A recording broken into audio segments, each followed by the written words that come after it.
മതിയായി. ഹോർമൂസ് നിങ്ങൾ അടയ്ക്കുകയോ തുറക്കുകയോ ചെയ്തോ? യുദ്ധം അവസാനിപ്പിക്കാൻ ഞങ്ങൾ സജ്ജരാണ്.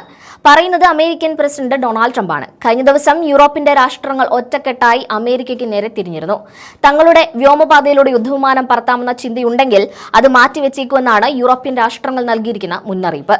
ഇതോടെ ആകെ പെട്ട അവസ്ഥയിൽ നിൽക്കുന്ന ട്രംപിന്റെ വായിൽ നിന്നാണ് അപേക്ഷയുടെ സ്വരം പുറത്തുവരുന്നത്. ഹോർമൂസ് കടലിടുക്ക് ഏറെക്കുറെ അടഞ്ഞുകിടക്കുകയാണെങ്കിൽ പോലും ഇറാനെതിരായ US സൈനിക നടപടി അവസാനിപ്പിക്കാൻ തയ്യാറാണെന്നാണ് പ്രസിഡന്റ് പറയുന്നത്.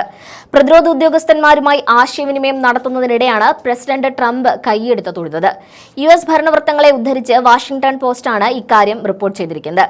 കടലിടുക്ക് തുറന്നു നൽകാനുള്ള സങ്കീർണമായ ദൗത്യം US പിന്നീട് നടത്താനാണ് സാധ്യതയെന്നാണ് റിപ്പോർട്ടിൽ ചൂണ്ടിക്കാണിക്കുന്നത്.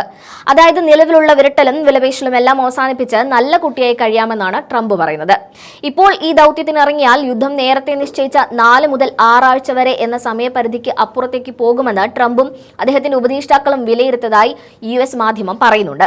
ഇറാനിയൻ നാവികസേനയുടെയും മിസൈൽ ശേഖരത്തിന്റെയും ശക്തി ക്ഷയിപ്പിക്കുക, നിലവിലെ ശത്രുത അവസാനിപ്പിക്കുക, കൂടാതെ ഹോർമൂസിലൂടെയുള്ള വ്യാപാരത്തിന്റെ സ്വതന്ത്ര ഒഴുക്ക് പുനരാരംഭിക്കാൻ ഇറാന് മേൽ നയതന്ത്രപരമായ സമ്മർദ്ദം ചെലുത്തുക എന്നിവയാണ് US കൈവരിക്കേണ്ട പ്രധാന ലക്ഷ്യങ്ങളെന്ന് ട്രംപ് തീരുമാനിച്ചതായും റിപ്പോർട്ടിൽ പറയുന്നുണ്ട്.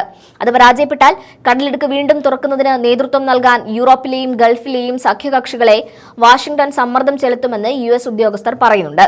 അതേസമയം ട്രംപിനെ കുടിച്ച വെള്ളത്തിൽ വിശ്വസിക്കരുതെന്ന് മുന്നറിയിപ്പ് ഇസ്രായേലിന് പല രാജ്യങ്ങളും നൽകുന്നുണ്ട്. ഹോർമൂസ് തുറക്കുന്നതുമായി ബന്ധപ്പെട്ട് ട്രംപ് ഇതിനകം നിരവധി തവണ നിലപാടുകൾ മാറ്റിയ ചരിത്രം നമ്മുടെ മുന്നിലുണ്ട്. ഒരു നിശ്ചിത സമയപരിധിക്കുള്ളിൽ കടലിടുക്ക് തുറന്നു നൽകിയില്ലെങ്കിൽ ഇറാന്റെ ഊർജ്ജ അടിസ്ഥാന സൗകര്യങ്ങൾ ബോംബിടുമെന്ന് ട്രംപ് ഇതിനു മുൻപ് പലപ്പോഴും ഭീഷണി മുഴക്കിയിട്ടുണ്ട്. ചില ഘട്ടത്തിൽ ഹോർമൂസ് തങ്ങളുടെ വിഷയമല്ലെന്നും അത് ആശ്രയിക്കുന്ന മറ്റ് രാജ്യങ്ങൾ പരിഹരിക്കേണ്ട പ്രശ്നമാണെന്നും ട്രംപ് ചൂണ്ടിക്കാട്ടുന്നുണ്ട്. ഹോർമൂസ് തുറക്കുന്നതിന് യുദ്ധക്കപ്പലുകൾ അയക്കാൻ യൂറോപ്യൻ രാജ്യങ്ങൾ തയ്യാറാകാത്തതിനെ തുടർന്നായിരുന്നു ട്രംപ് ഇത്തരത്തിലുള്ള നിലപാട് സ്വീകരിച്ചത്. ഹോർമൂസ് കടലിടുക്ക് അടച്ചിടൽ ഇതിനകം ആഗോള സമ്പദ് വ്യവസ്ഥയെ ബാധിക്കുകയും പെട്രോൾ വില വർദ്ധിപ്പിക്കുകയും ചെയ്തിട്ടുണ്ട്.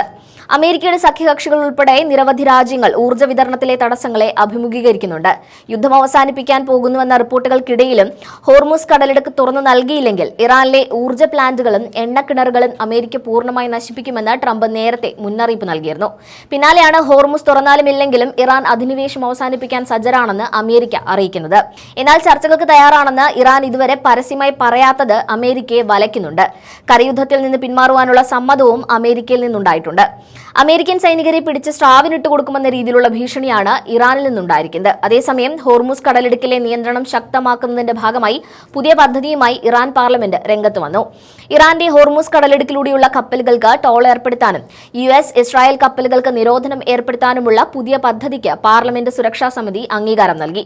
ഇറാനും US ഇസ്രായേൽ സഖ്യവും തമ്മിൽ പശ്ചിമേഷ്യയിൽ നടന്നുകൊണ്ടിരിക്കുന്ന സംഘർഷം 2ാം മാസത്തിലേക്ക് കടക്കുന്നതിനിടെയാണ് ഇറാന്റെ ഈ നിർണായക നീക്കമെന്ന് കാണാം.